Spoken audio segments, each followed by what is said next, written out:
The broadcast is now starting. All attendees are in listen-only mode. Good afternoon, everyone, and welcome to the Autodesk webinar today, hosted by Autodesk Manufacturing in Australia, New Zealand. For today, it's my pleasure to introduce our guest speaker. Stephen Camilleri is the co-founder and Chief Technical Officer at SPEE3D. He's responsible for driving a revolutionary new high-speed metal printing technology developed by SPEE3D. Stephen is an engineer by profession. However, his broad range of skills go way beyond his electrical and electronic engineering degrees. Previous work in power electronics motor development with the Centre for Energy Research at Charles Darwin University, and now here at SPEE3D, have enabled Stephen to become a highly respected person in the field of additive manufacturing. Stephen has been globally promoting high-speed metal printing technology, and he is here with us today to share this knowledge. I'd really like to welcome Stephen to the webinar, and we'll hand over to him to showcase the work he and the SPEE team are doing. After this, we'll do a Q&A, so think up some good questions to ask Stephen while you've got access to him. And with that, I'll hand across to Stephen and let him do his thing. Hey, Alan, yeah, thanks for that amazing introduction. Can you see my screen at the moment, Alan, or should I share that now? Share. I can see your screen now. Hopefully the rest of the audience can see that. Yep, no worries. So, yeah, thanks for coming, everyone, and thanks to Autodesk for hosting the event. So, you know, we've been working with Autodesk very successfully for many years now, and very pleased to be a part of it. So has that gone to the second slide, Alan? Did that work? Yes, that's fine. Excellent. So yeah, what do we do? So really, SPEE3D is about trying to do the next generation of metal 3D printing. So we're trying to find a very normal, lean solution for making parts. Normal parts that can be made by normal people under normal circumstances, rather than the very specialized stuff that happens elsewhere. So what people need normally are the kinds of parts that they can produce cheaply and quickly, and so we've optimized our technology around producing things quickly and cheaply. So in the picture here is our larger format printer. You can see a big robot arm holding a part out the door. That machine's able to make parts at about 6 kilos an hour, so that's about 1,000 times faster than most competing metal printing processes. So in terms of how it works, there's a lot on this slide, so I apologize for that. I've got a short video describing the function in a moment. But really the way we build the material up is quite different. We don't use heat, so we're not melting the metal to make the part. So we have a rocket engine in our printer, which is accelerating compressed air up to about Mach 3. It's about 1 kilometer a second. And we use that compressed air jet to accelerate metal powder into a target that's held by a robot. So the nozzle is stationary and the robot moves the target around to collect that material in order to build up the part. So our very Aussie analogy is it's something like grasshoppers hitting your windscreen. They just hit and they stick and they build up in a dense way. So anyone who's been through Australia probably knows that one. So in this case, what we're doing is we're densifying and bonding together the metal powder. So the metal powder goes from something like 50% powder, 50% air originally to 100% metal in its squashed state. So we use a range of different materials, but aluminium and copper materials and stainless steel materials kind of dominate in that mix. And really the key to the whole process is the software. So we have our own CAM style, sort of a slicer style package called TwinSpeed, which lets us take just the geometry, just the shape that you want to make, which can come straight out of Autodesk Fusion, for example. And we will automatically work out how the robot should move to build up the part. We also give people a simulation of how that part will look because the process often can't build parts perfectly, but the simulation will tell you precisely how that looks. So you have a very easy to follow workflow right on your desktop. So as a result of that, we don't have labs full of broken parts, as a lot of other 3D printing companies might. By the time we have finished simulating and working with our plan for building the part, it'll build exactly as the simulation predicts. So here's a bit of a short video on the process itself. So you'll see down the bottom of the screen, if that video is working, that long silver spike, that's the end of the rocket engine. And you can actually see the material being deposited on the part. So we've jumped ahead in the video a few times to give an indication of how the part looks as it builds up, but we're running the video in real time between jumps. So that's what it looks like when you're depositing material at about 100 grams a minute. So you can actually see the part building up in real time.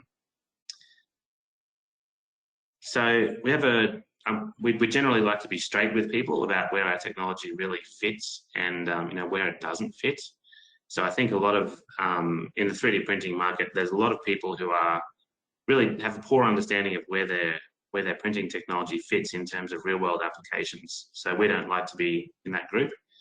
So the kind of parts that we're good at making are really structural metal parts. So the kind of parts that you might normally make by casting or machining from billet.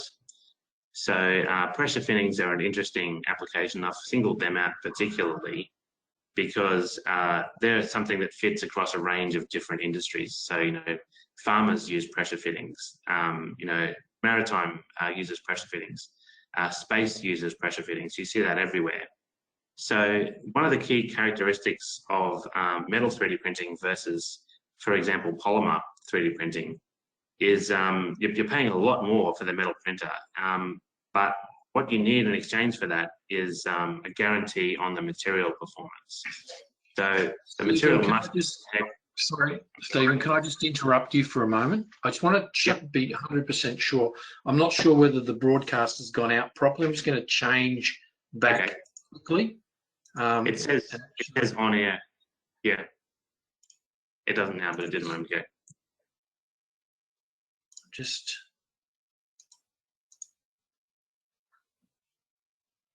I'm hopefully can get someone to confirm that this is going out properly.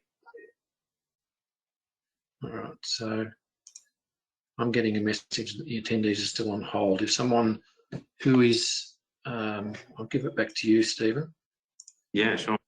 Carry on from there. Matthew's confirmed that he can hear it properly, so I'm hoping that it's going out. If someone in the audience wants to just give us some feedback as to just type in that they're fine with the webinar, that would be very helpful. Sorry to butt in, Stephen. Yeah, no, that's okay. So I see a raised hand there. I can't tell what they're saying though. Just having a look now.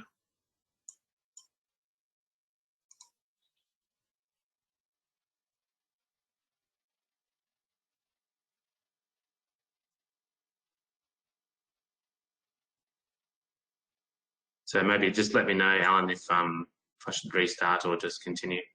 No, it seems fine. It's okay. I'm getting confirmation from Brad and others. Thank you, Andrew and Mike. Appreciate the feedback. I'll leave you to it. Yep. Yeah, and you can see the screen again, Alan? Yes. Good parts. Yep, excellent. All right, so I'll proceed. Yeah, so I was talking about how pressure fittings were a good application. So pressure fittings have really two different types of requirements on them. So one is they must be the right shape. They won't seal if they're not the right shape. So we'll typically get that by a final pass machining operation. So that's easily achieved. Now, the second thing they must do is they must work as a pressure vessel. So we would normally do something like a hydrostatic test to validate that. But this is really where one of the key differences between the polymer industry and the metal industry comes out. There's really no polymer around that can both meet the geometric requirements of most pressure fittings and also act as a pressure vessel to the required pressure. So you really need metal for that. So it's our job to make sure that the metal does perform. And so we have, you know, material scientists and metallurgists on staff working on this. So really what you're paying for when you go to metal 3D printing is the knowledge that the material will perform like for like in other applications made with more conventional processes. So because we do a lot of aluminium and copper, we're also very good at thermal components. And copper is also quite a good material from an appearance perspective. So we do some architectural sort of parts with that as well. Bottom left, you can see a little fire extinguisher thing. That's a material called aluminium bronze, which we're also very good at. It's very corrosion resistant. And the two applications that we see coming up really regularly across a range of industries are enclosures and tools. So if you give people the ability to make their own parts really at the point of need, it seems like it's these kind of parts that people gravitate to. So I've also got a bit of information here on what's bad to make. So again, this is something that isn't really spoken about a lot in the 3D printing community, but I think it's important to talk about what probably shouldn't be printed and maybe what will never be 3D printed, because it will never make sense to 3D print. So things like bearings, really all the value in a bearing comes from machining, the precision machining of all of the parts that are in the bearing. So, you know, a better bearing is machined to a higher precision. And 3D printing really isn't optimized for parts like that. So you might be able to make a bearing that will do for a short period of time, but you'd never be able to make a good bearing, I think, with a 3D printing process. You need a production facility to really do that. And the same goes for things like nuts and bolts. You know, the kind of material that's used in a high tensile bolt is amazing material. It's got very, very good properties. And you can go up to the bolt shop and buy one anytime you want for, you know, $1. So the idea that you might be 3D printing those long term. So, you know, I can see circumstances where we might have a base on the moon and a 3D printer and be printing parts on the moon, but we might still ship in the nuts and bolts. So I don't think that's likely to change. And so other applications where the material is specialized, so, you know, carbide tools for drill bits, braided cables, and of course sheet metal. These are all fairly specialized materials that are designed to perform very well, and they're very cheap and they're very easy to access. So these aren't applications that we're looking at going into now, really, because the technology is not a good fit. So the only exception I'll make is the bottom right, the high wear materials. So that's the technology that we're developing right now, is the ability to make parts that are good at wear resistance, just because that's a very good market. If you've got parts that wear out, then you know, you may not be able to predict when they wear out, and having a 3D printer that can replicate those parts when you need them, we can see the benefit in that. So we're working on that, but the material challenges are substantial. So which industries are really making the best use of our technology right now? So I guess the first message with this slide is that I'm not telling you we're seeing a lot of interest from big manufacturing operations. So this idea that we're going to be making, you know, for example, something like a car in the next few years with a 3D printing process, I think that the technology is further away than that. I mean, vehicle producers are expert at making vehicles, and they know very, very well the ways to economically make a vehicle that has excellent quality. And 3D printing is really about being able to make parts closer to the point where you need them in time and space, and doing that with sufficient quality and cost that you can do it one at a time without severe penalty. So the optimized way of making stuff is still going to be mass production. So something like a vehicle, which is very cost sensitive, very quality sensitive, you can see that we'll be making that with bespoke tooling in mass production for many years to come. So the kinds of industries that we're getting good traction with now are the ones that I'm showing you here: agriculture, energy, maritime, and mining. So these are industries that have complex, large infrastructure. You know, there's a lot that can go wrong with them. They're far from a conventional you know, warehouse supply chain fabrication type solution, and they need you know, holes plugged urgently. And we're finding that technology like ours that can make parts very quickly out where it needs to be made is a very, very good fit for these kinds of markets. So yeah, there's surprising similarity amongst these of the kinds of parts that are needed and the kind of frequency in which they're needed. So yeah, these are our favorite customers at the moment, customers from these kinds of industries. So why now? So this is always an interesting discussion, is why now? We're seeing incredible growth and interest right now in the technology. And I think that the pandemic and the disruptions that have happened around the world with supply and transport and warehousing, they've really influenced the way the world's thinking. So I'm sure everyone on the call has some story about disrupted supply.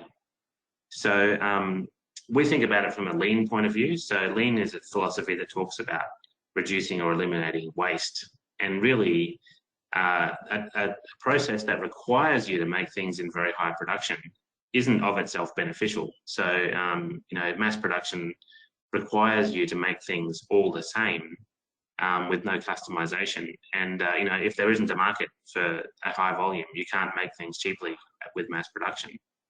So the idea that spaces are starting to open up for bespoke production because of the issues with supply chain, like, it's an interesting time.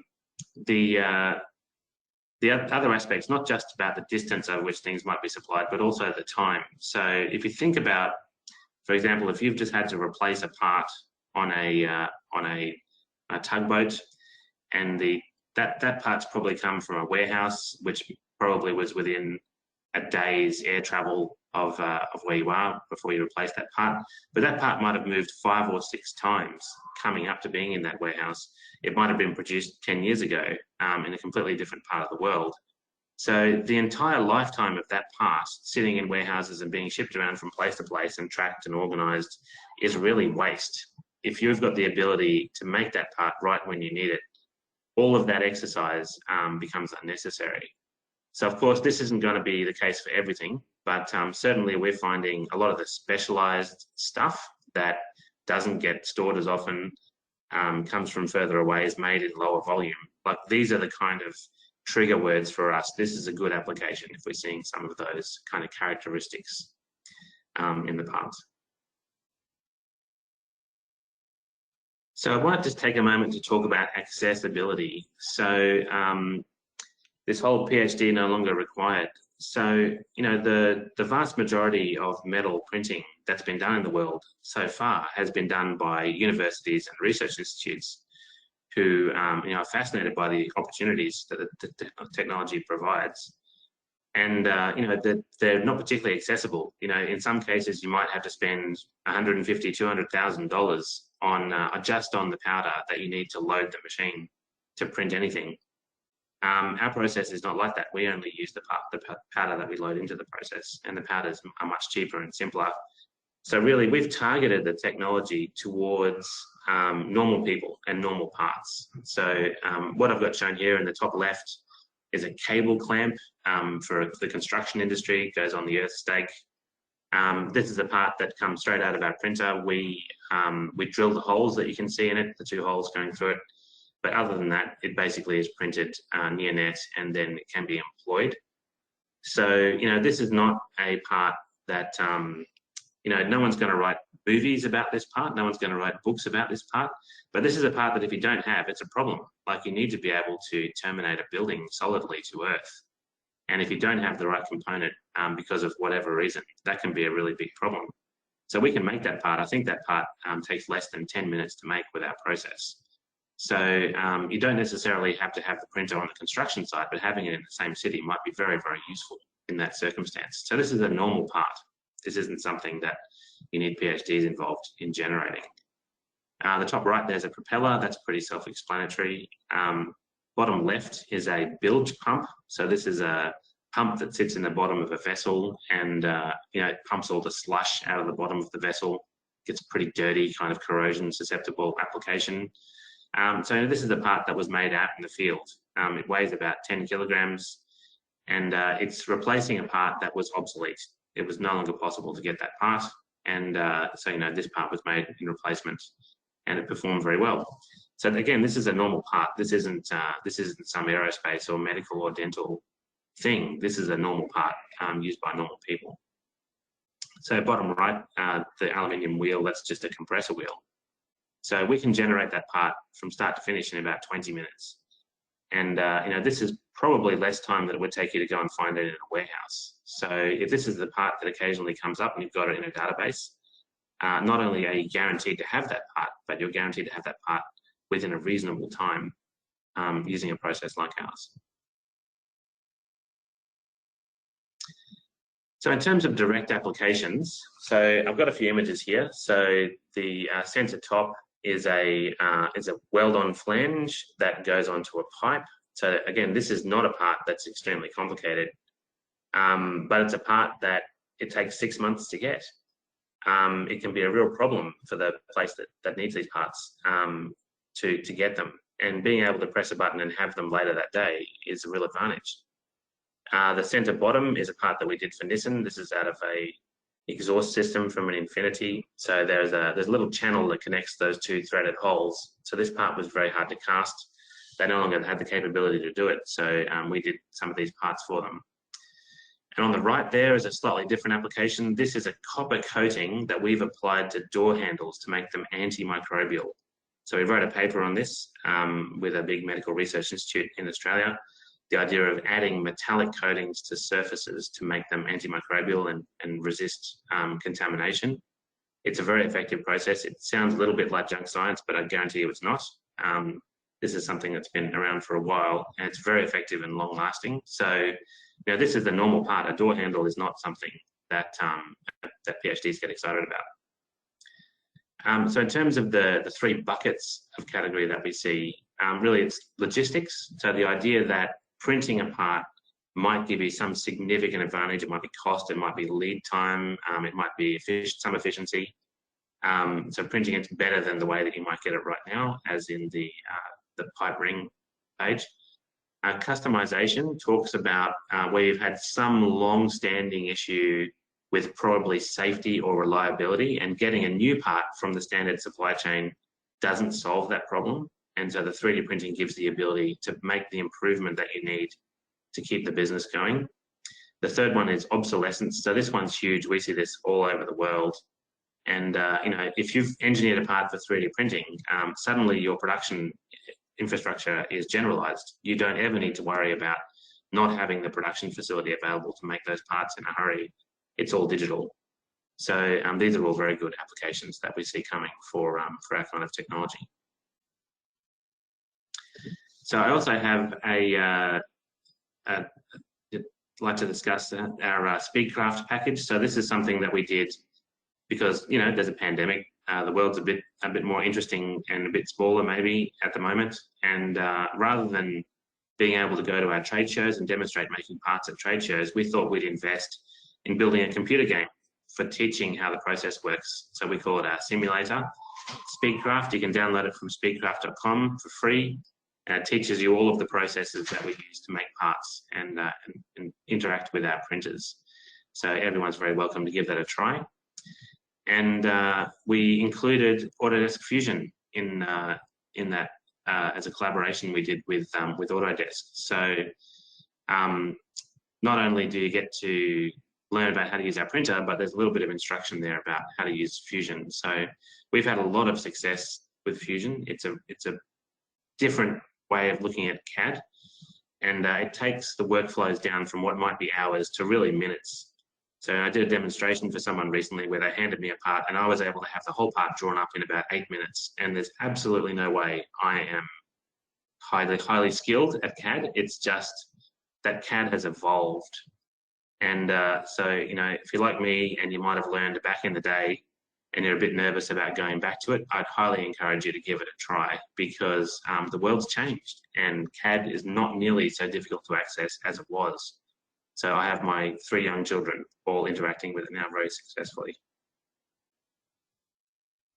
So in our little simulator, we've got our station for Kanban, which is all about which parts might be available, and designing the parts, printing the parts, heat treating, machining, and testing.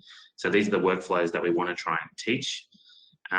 So we've gone to a lot of trouble with the graphics because we want to teach that this process is now usable really where you need the part, not in a laboratory or a factory setting. So the technology is quite flexible in that way. So we found some beautiful locations, we've rendered them in 3D, and that's where you go to interact with the process. And I'd be very pleased to hear any feedback anyone has on Speedcraft. So we're planning on doing some more development in the near future. So that was all I had for today.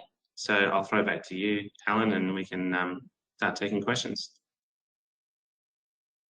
I'll just come back. Thank you, Stephen. Hopefully you can see me and yep, cam back on again.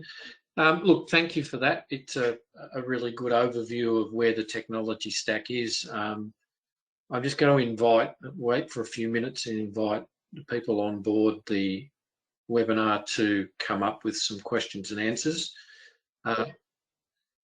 In the meantime, I think just before we get some response from our audience, I'd just like to ask you, Stephen, about what you see the opportunities in Australian manufacturing for additive. Like you've spoken about the obvious replacement parts, but as the technology moves forward and becomes more refined, do you see it spreading into new spaces that we haven't yet explored? Yeah, I think there's a huge opportunity here for Australia. I mean, the two resources that we've got here that are going to interact really successfully, I think, in 3D printing and AM, if we can do it, are that we make the materials here, we mine the materials. So we've got ready access to some of the cheapest metals in the world, be they aluminium, copper, iron. So that's a huge advantage. So we've got all of this opportunity to value add to these existing exports. The second one is I think we have a really good attitude in Australia that, again, very compatible with advanced manufacturing. We've got this kind of mix of, being really well educated and kind of informed about what might be possible and not scared to give it a shot, and this kind of irreverence, this idea that, maybe big company X overseas is making this part, but you know what, I might have a shot at trying to do it better.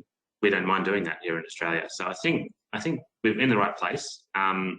Labour cost has always been something we've worried about in Australia, but really this new technology, the way things are evolving with Industry 4.0 advanced manufacturing, it's all about using automation to do the part of the job that's easily automated, like fabricating the part, and relying on the human to make sure that it's a good design, that it's got good market fit, that it gets good customer support. And I think we're good at all those things in Australia. So I think there's lots of opportunity here in the future.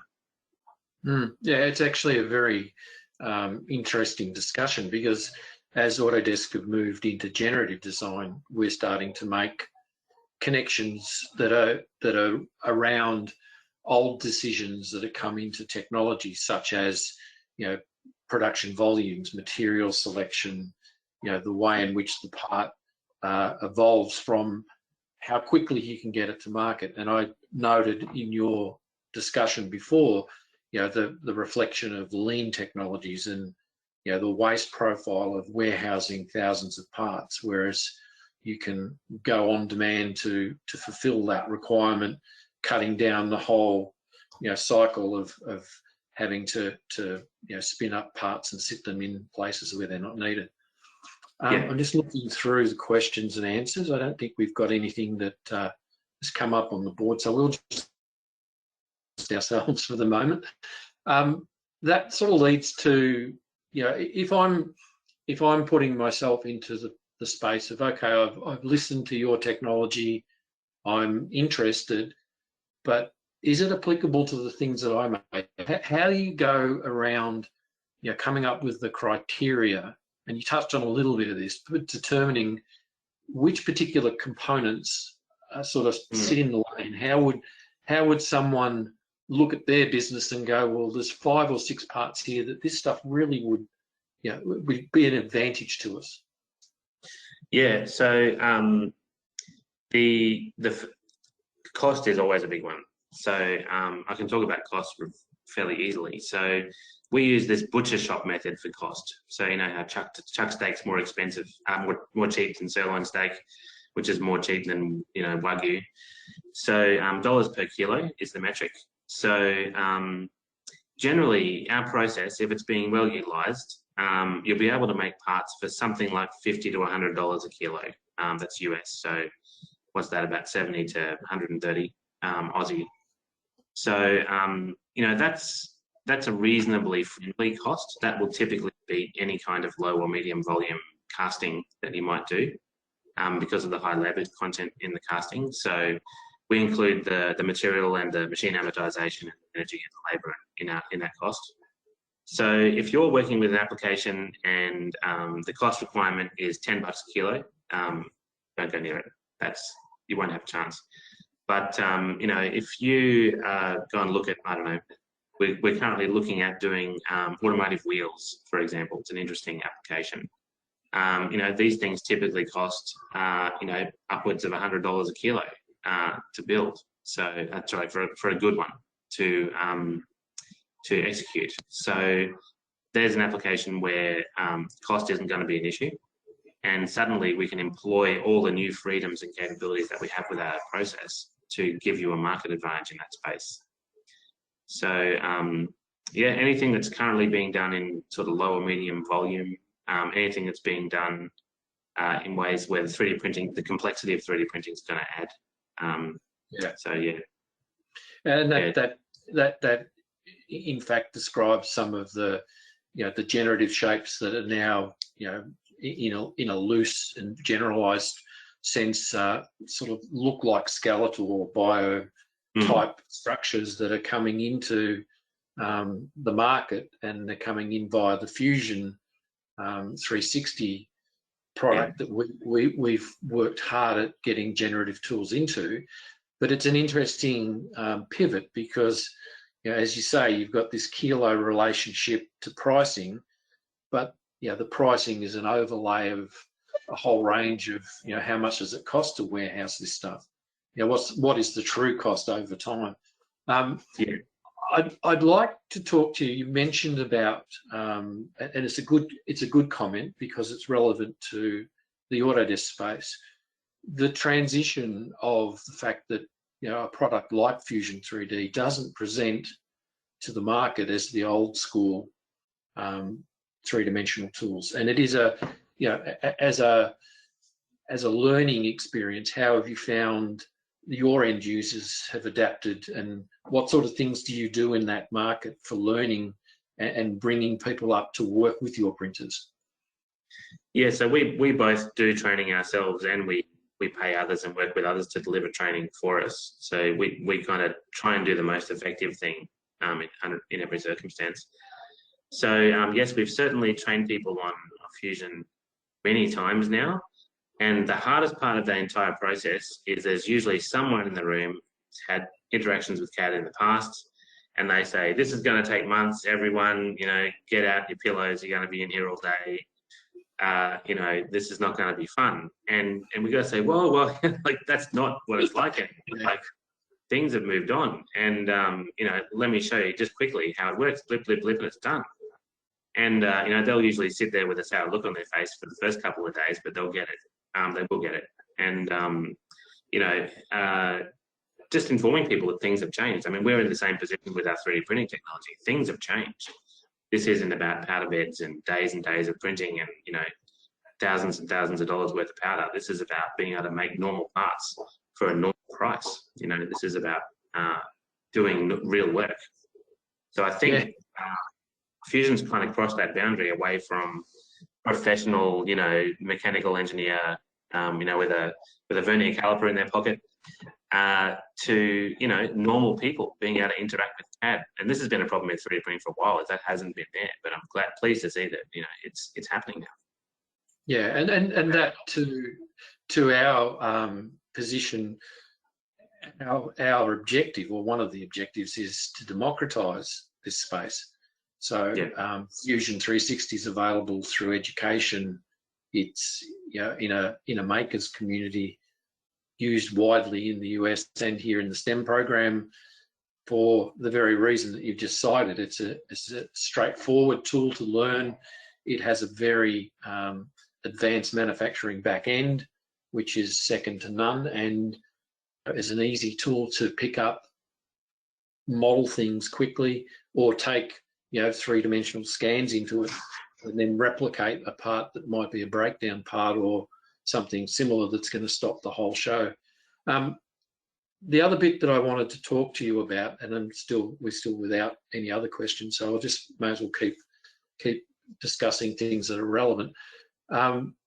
Obviously, the printers themselves, the design and the manufacture of the printers themselves, from your point of view, is an exercise in itself, other than just the fact that they're in the market printing.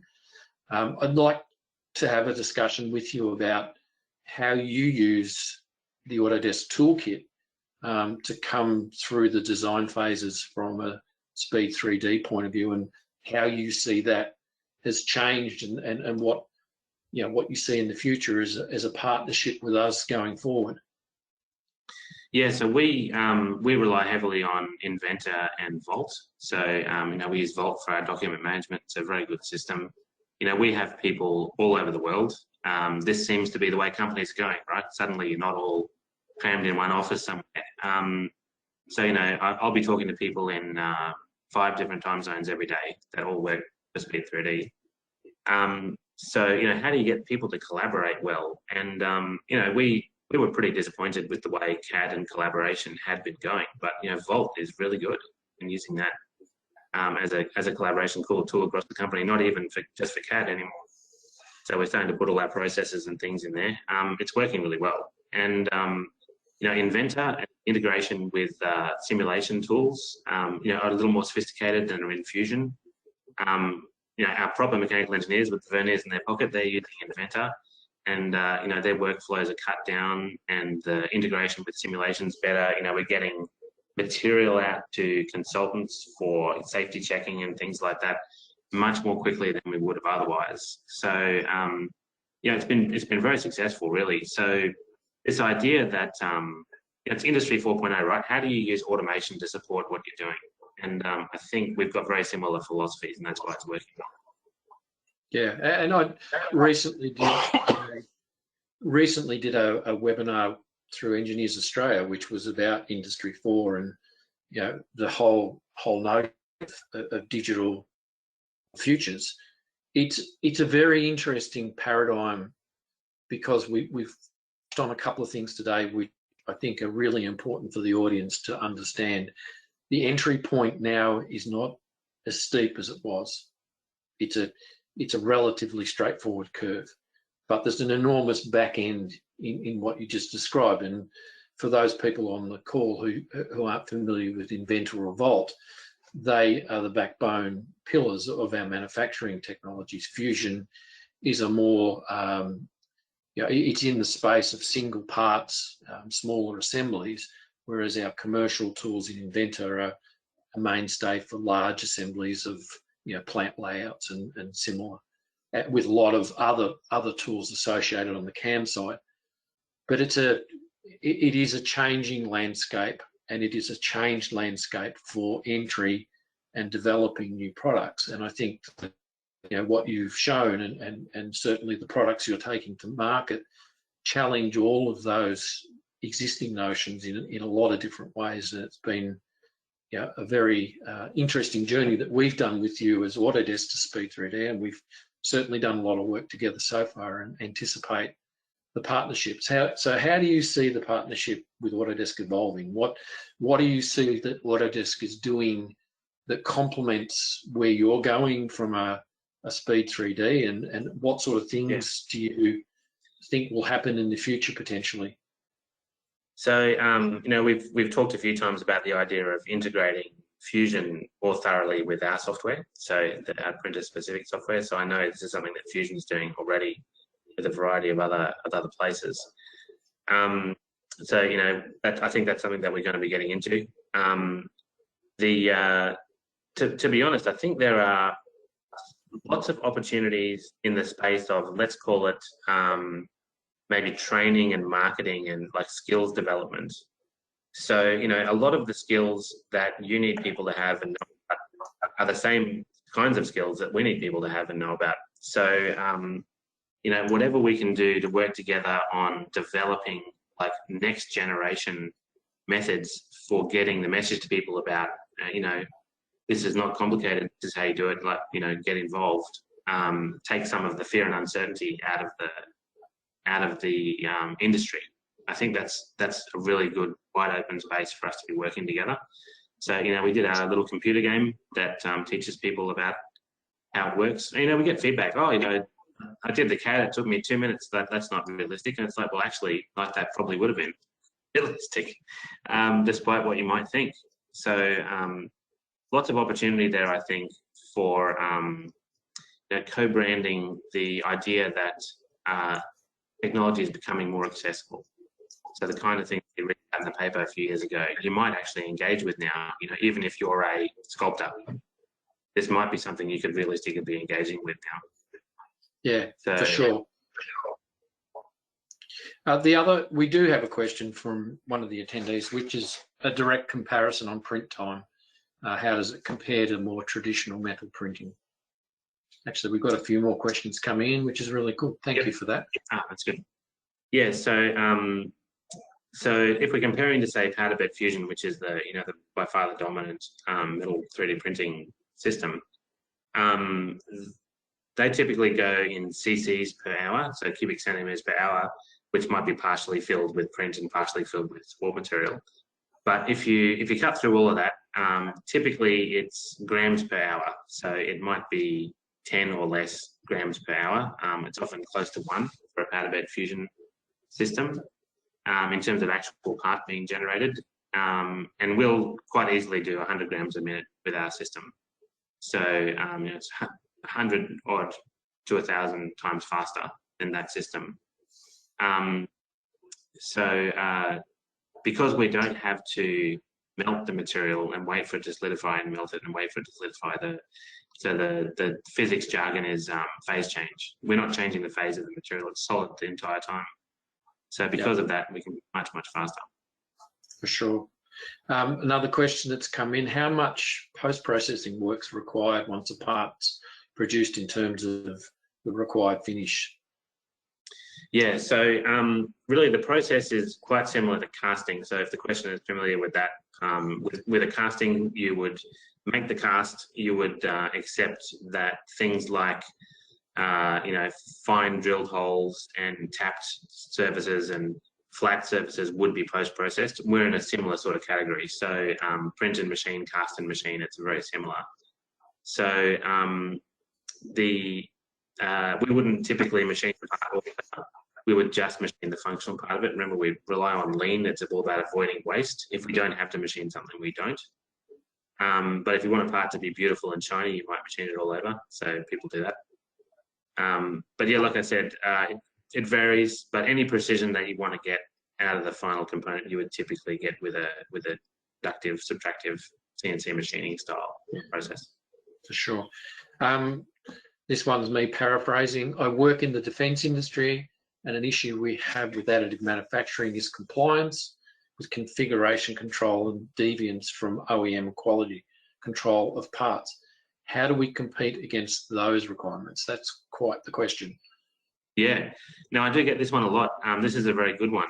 So, you know, we're working in this field, and we're pretty well developed on working out ways to be certain that the part is fit for use in that context. So it is possible to do that, and we have been demonstrating that capability. So, you know, we talk about 3D printing today, but really we're about advanced manufacturing. It's the whole chain. It's about, you know, how do you manage the powder material getting in? You know, how do you manage the post-processing? How do you manage the heat treatments and the testing?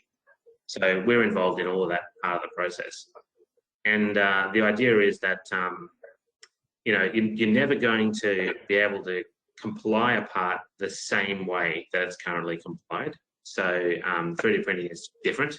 No matter what you do, you're not going to be able to tell a safety expert that the material has been cast, because it hasn't been cast. It's been made quite differently. But what you can do is talk about how the properties compare.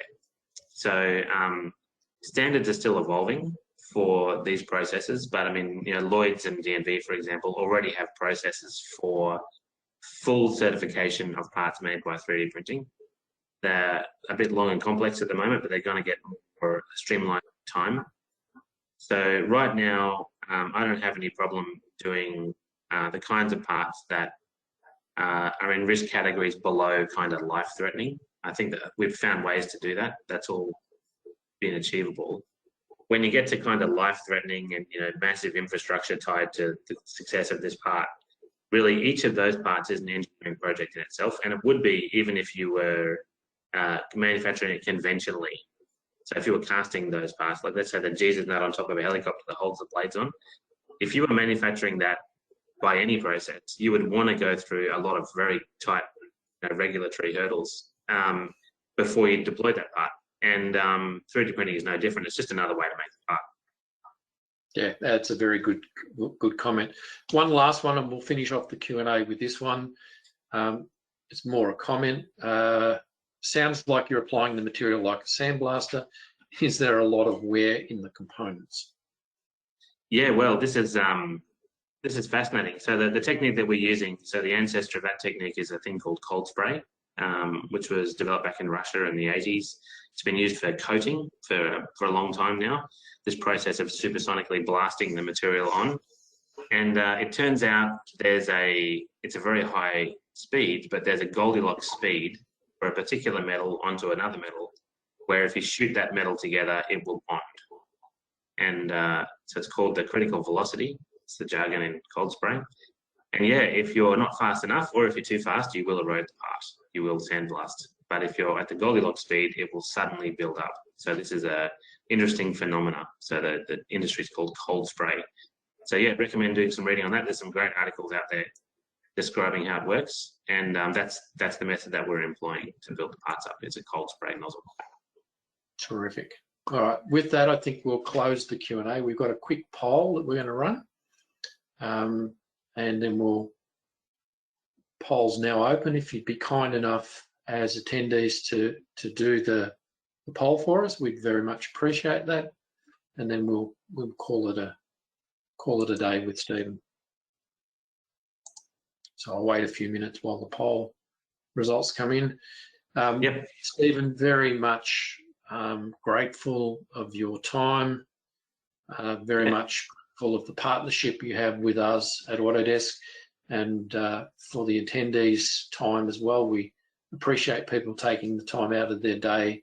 We know it's valuable time, and also it's, you know, a lot of people have reached saturation point with the likes of being online. So we do genuinely appreciate the fact that people have taken the time. So the polls are complete, and with that, I will say thank you very much for attending, and we will give it a wrap at that. And thank you very much to one and all, and the Autodesk team in the background for helping. And with that, we will call it a day.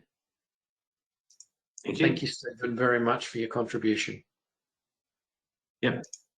No worries. Very pleased to do it. Yeah. Thanks for coming and hosting. Thank you very much. All right. Talk to you soon.